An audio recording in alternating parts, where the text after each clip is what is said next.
All right, Ray, I've got a confession. I think I've been seduced. Not romantically. I mean, last week I left a store with 3 candles, a journal, and a mug that says manifesting greatness, and I don't even drink tea. What just happened to me? Dex, congratulations. You were probably just caught in a real-life seduction, and that's exactly what Robert Greene talks about in The Art of Seduction. Seduction isn't just about dating or romance. It's about influence. It's the subtle way people pull you in and get you to do something without ever making it feel like a hard sell. So you're telling me seduction is basically marketing with a wink? Pretty much. It's psychological persuasion. And according to Greene, it's happening all the time at work, on social media, in friendships. Whether we like it or not, we're all either doing it, falling for it, or both. Okay, now I'm officially nervous. Because if seduction is everywhere, I want to know how it works. And more importantly, how to spot it before I walk out with another $40 candle. Then you're in the right place. Today, we're tapping into the vault of the art of seduction to uncover how this invisible influence works, the different types of seducers, and how you can protect yourself from the dark side of charm. Let's dive in. So Ray, I think a lot of people hear the word seduction and immediately picture red dresses, candlelight, and maybe some villain twirling a mustache. Is this book basically a manual for romance and manipulation? Not exactly. Robert Greene defines seduction much more broadly. In his view, seduction is the art of influence. It's about getting people to follow your lead or take action without them feeling forced or pressured. And it can show up anywhere, at work and in politics, in entertainment, even in everyday interactions. So it's less about dating and more about psychology and persuasion in general. Exactly. Seduction is really about tapping into emotions instead of logic. People are rarely moved to act by facts alone. They act because they feel drawn in, intrigued, or even a little enchanted. Greene argues that seduction works by speaking to those hidden desires and feelings we don't always acknowledge. That actually makes sense. I've definitely bought things, joined projects, or agreed to plans because something just felt exciting or magnetic, not because I analyzed it logically. Right? And that's what makes seduction so powerful. It's not about forcing someone, it's about creating an experience where they want to move in your direction. And once you recognize that, you start seeing how it operates all around you. So if we're all surrounded by this invisible influence, what's the first step to understanding it? First, you need to recognize that seduction takes many forms. Greene actually identifies several archetypes of seducers, and once you understand the types, you can start seeing the patterns in real life. That's where it gets interesting. All right, Ray, now you've got me curious. You said there are different types of seducers. Are we talking like zodiac signs for charmers? How many types are there? Robert Greene identifies 9 main types of seducers. Each one has its own style of influence, its own way of pulling people in. Some are obvious and some are subtle. Let me give you a few of the most memorable ones. I feel like I need to know which one I am before I accidentally start seducing someone at the grocery store. What's the first type? The siren. This is the classic, highly alluring type. They attract by creating a sense of escape from the ordinary. Think of the person who draws attention effortlessly, often by being bold or glamorous. Historically, figures like Cleopatra or Marilyn Monroe fit this type. So basically, if you enter a room and everyone turns their head, you might be a siren. Not me then. What's next? The rake. This is the passionate pursuer, someone who makes the other person feel like they are the center of the universe. The rake seduces through energy, attention, and intensity. It's less about appearance and more about relentless charm. Okay, so the rake is like the person who texts you nonstop and makes you feel like you're the most fascinating human alive. Exactly. Then we have the charmer. This one is friendly, smooth, and makes everyone feel comfortable. Instead of creating intensity like the rake, the charmer lowers defenses and wins people over with warmth and attentiveness. Sounds like the Office favorite who can talk their way out of anything. I know that person. What's another type? The coquette. This one is all about the push and pull. They flirt with attention, then pull back, making people chase them.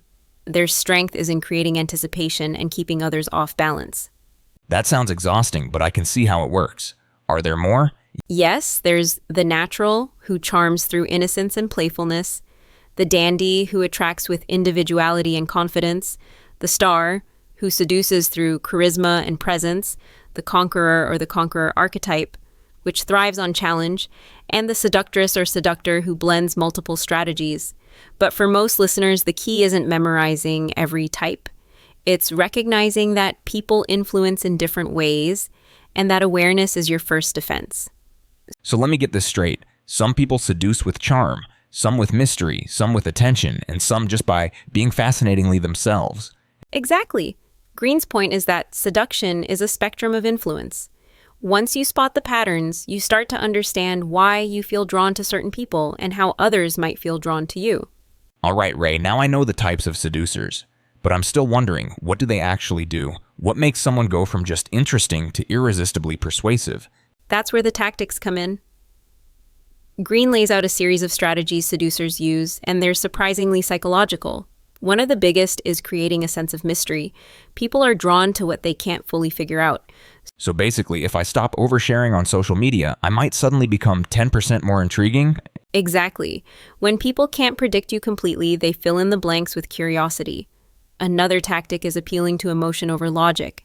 If you want someone to follow your lead, sparking a feeling like excitement, desire, or even a little suspense works better than just giving them reasons. Okay, that makes sense.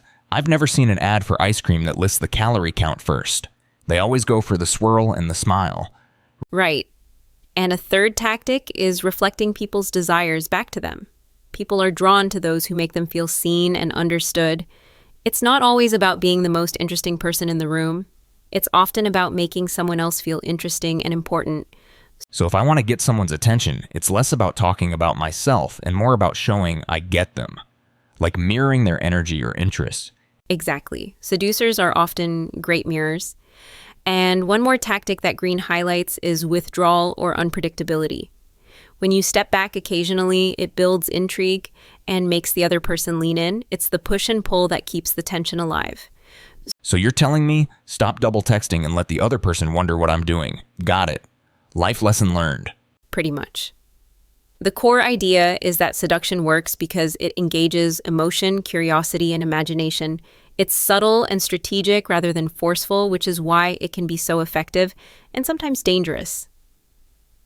All right, Ray, I have to admit some of this sounds a little sneaky. I mean, creating mystery, pulling back to build tension, reflecting people's desires. When does this cross the line into straight-up manipulation? That's the tricky part. Robert Greene makes it clear that seduction has a dark side. These tactics can be used to inspire, lead, or create positive influence, but they can also be used to exploit or control people.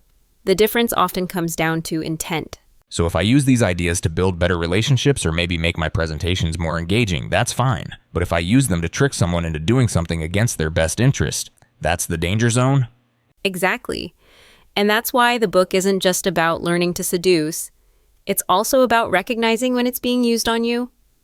Awareness is the best defense. The moment you notice someone trying to manipulate your emotions, you're much harder to seduce. So what are some ways to protect yourself if someone is trying to work these strategies on you? First, pause before reacting to emotional triggers. Seduction thrives on impulse. Second, step back and look at the bigger picture. Ask yourself if their actions are aligned with your best interest. And third, when in doubt, create distance. The less access someone has to your emotions, the less power they have to influence you. Basically, if someone's charm feels a little too good to be true, I should check if there's a string attached. Exactly. Seduction loses its hold once you can see it clearly. Green's ultimate lesson is that understanding these dynamics doesn't just make you more influential, it also makes you harder to manipulate. All right, Ray, before we close the vault on this one, let's hit our listeners with some rapid-fire takeaways. What are the big lessons from the art of seduction that they can actually use in their everyday lives? First, recognize that seduction is really about influence, not just romance. It's happening around us all the time in conversations, marketing, and leadership.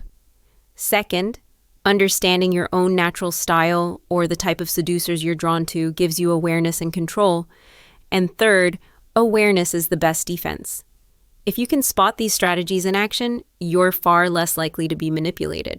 So step 1, know the game exists. Step 2, understand your style and others. Step 3, don't get played. That's my simplified Dex version. That's a pretty good summary. Green's book is part warning, part toolkit. It's about understanding human behavior so you can use it responsibly and protect yourself from those who might not. I have to admit, this one really surprised me. I went in thinking it was just about dating, but now I'm wondering how many times I've been seduced into buying things, joining projects, or even saying yes when I should have said no. Eye-opening stuff. That's why this book remains so popular. Once you see these patterns, you can't unsee them. And that awareness changes the way you navigate relationships, work, and even everyday decisions. All right, that's a wrap on the art of seduction. If you want to keep your curiosity going, stick around for our next episode where we tap into another fascinating book and unlock more ideas that actually stick. Until then, keep your vault of wisdom open, but maybe keep your wallet closed if the candles start calling your name. Exactly. See you next time on Tap the Vault.